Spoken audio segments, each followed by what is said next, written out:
Square Enix's issues go far beyond NFTs, guys, and we have to discuss this because they are replacing their president coming up soon. Masuda is out, Mr. Kiryu is in, and Masuda has been the president at Square Enix for the past 10 years, and this new guy coming in has only been there since 2020, but they've had a plethora of issues under Masuda, which was kind of carried over from the hectic early 2010s, late 2000s type of issues that they were having with Final Fantasy 13, Final Fantasy 14, the initial launch of that game and beyond. So it really just kind of continues the issues that's been happening. But I mean, there was just so much stuff from the initial launch of those games. Final Fantasy 15's rough launch. You have Final Fantasy 7 Remake's underperformance, considering the hype behind that game, the lack of classic IP like Chrono Trigger being around, or even Secret of Mana when it comes to a new big title. Yes, they had the remake. Yes, they had the collection, but that Secret of Mana initial remake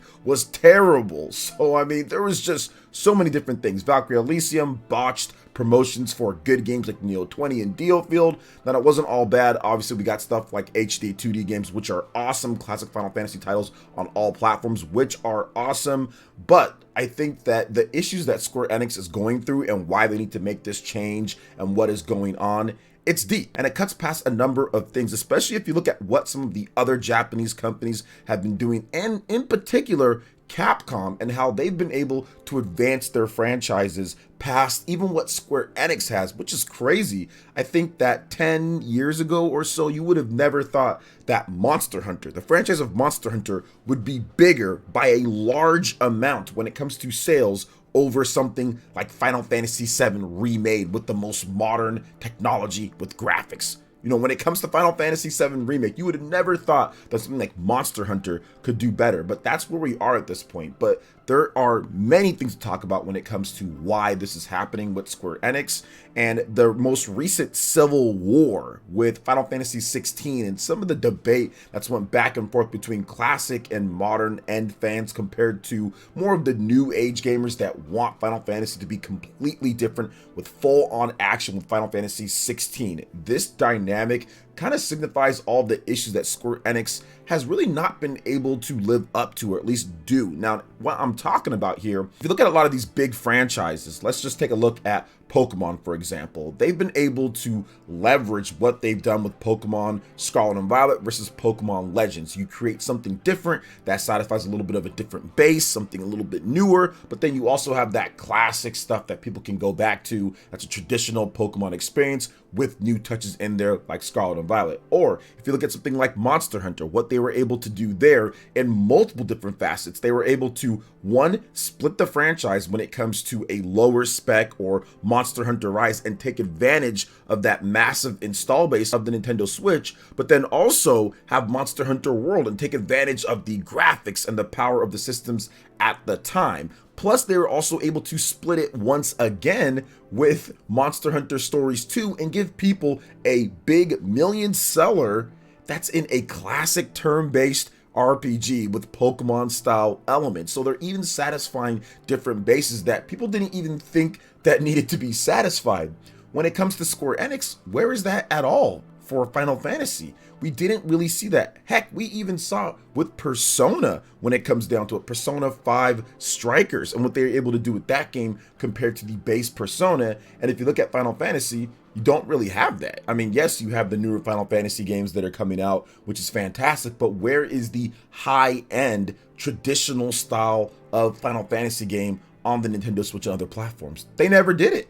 They never did it at all. They chased and pursued so many things that end up being dead ends for them when it comes to the bigger style of game. Forspoken, look at what happened there. What was all that about when it comes down to it? That could have been a budgeted high-end AA to borderline AAA style of classic ATB-based Final Fantasy. No, not Octopath Traveler, not Bravely Default, not something completely different, but Final Fantasy with that name and branding and style. And I think that could have been something that would have satisfied a lot of the fans, so you don't have this huge civil war that's kind of going on between the classic style of Final Fantasy and the new style. There's room for both. And I think that the leadership there is the reason why we're even having this problem, because it really shouldn't be a problem when it comes down to it. At the end of the day, we've seen all these other companies split those franchises and satisfy multiple bases, where Square Enix is kind of like, we're not going to do that with Final Fantasy. We need to do this. And I think that it's worked in some respects, but I think in other respects it really hasn't. And they've suffered because of that. And I think the Final Fantasy brand has also suffered because of that. I would have never thought a game like Final Fantasy VII Remake would not be 10 million plus seller like instantly. Now, we don't know where the sales are at right now at this point, but I think that if you're Square Enix, you're obviously looking for something far more than that, considering what that game was all about, and considering there's been plenty of other games that have came out that are even offshoots of the main style games that have done better. So even let's just take a random game like Luigi's Mansion. You know, that's not a mainline Mario game. Obviously, it's an offshoot, but over the years, they've been able to grow that brand of Luigi's Mansion to a 10 million seller. It didn't start out that way on the GameCube. It got a bit more popular on the Nintendo 3DS, and then it took off on the Nintendo Switch. I would have never thought that Luigi's Mansion would sell more than a Final Fantasy VII Remake with high-end visuals. That just blows my mind when it comes down to it. So I think that that's one of the reasons why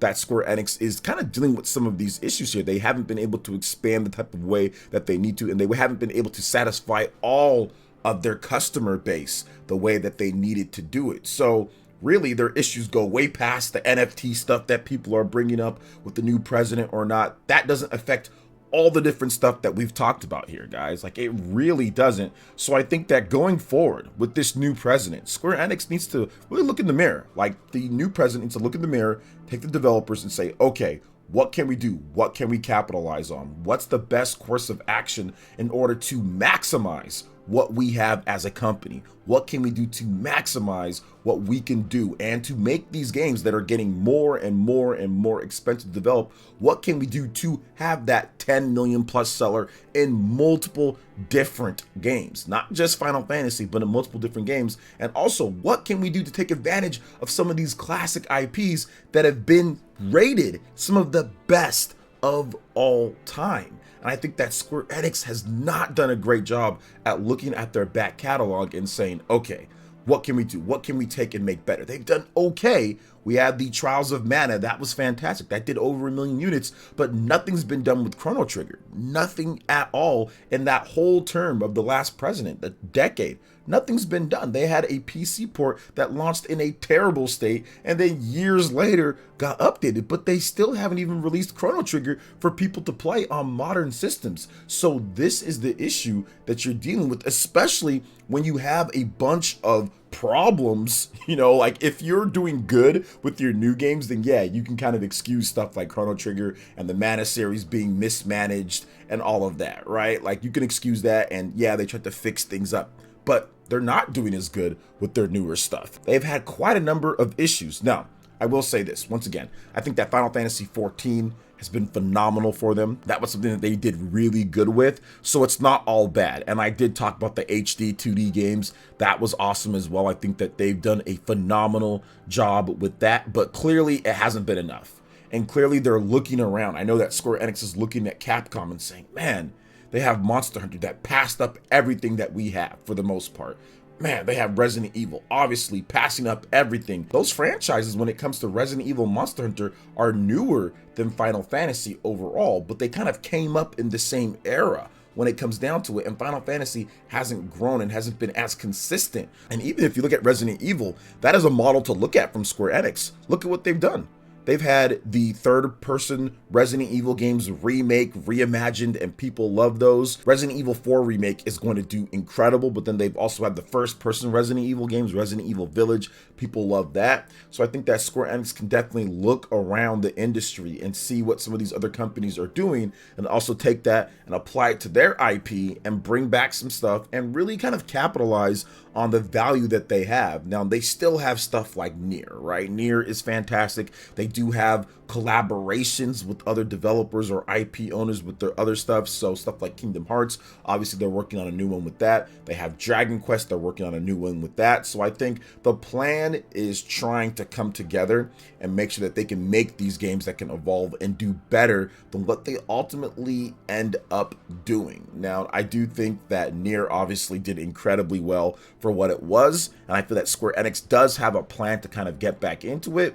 But in my opinion, I feel that Square Enix is one of those companies that don't count them out. You know, this is not one of those super negative videos where we're going to sit there and say that they're doomed or anything, but I would not count them out when it comes down to it, because they still have quite a number of things that they can go back to. Now, we are in an era right now at this point. Obviously, it's been multiple years since Dragon Quest, you know, has had something new. There's a lot of challenges for Square Enix. There's a lot of issues right now at this point, but I think that once Final Fantasy 16 actually launches, I think some of the concerns can be eased up a little bit, but I do think that they really need to look into what they have and do a better job in terms of what they're planning with, their marketing with their games, their AA compared to their AAA, and really making Final Fantasy more of a household name and making it sell more than what it is, because I feel that they're just underperforming overall with the value that Final Fantasy brings to the console market. Not Final Fantasy 14, but what they bring to the actual console market. So what do you guys think about this when it comes to Square Enix and what's going on here? Are you excited for Final Fantasy 16? Do you feel that you're not really excited for it? You think the game's not too good? Let me know in the comment section, and check out some of my previous videos where I talked about Square Enix and some of the issues that they've had before in the past. Thank you so much for watching, and we'll catch you for the next video. Peace out.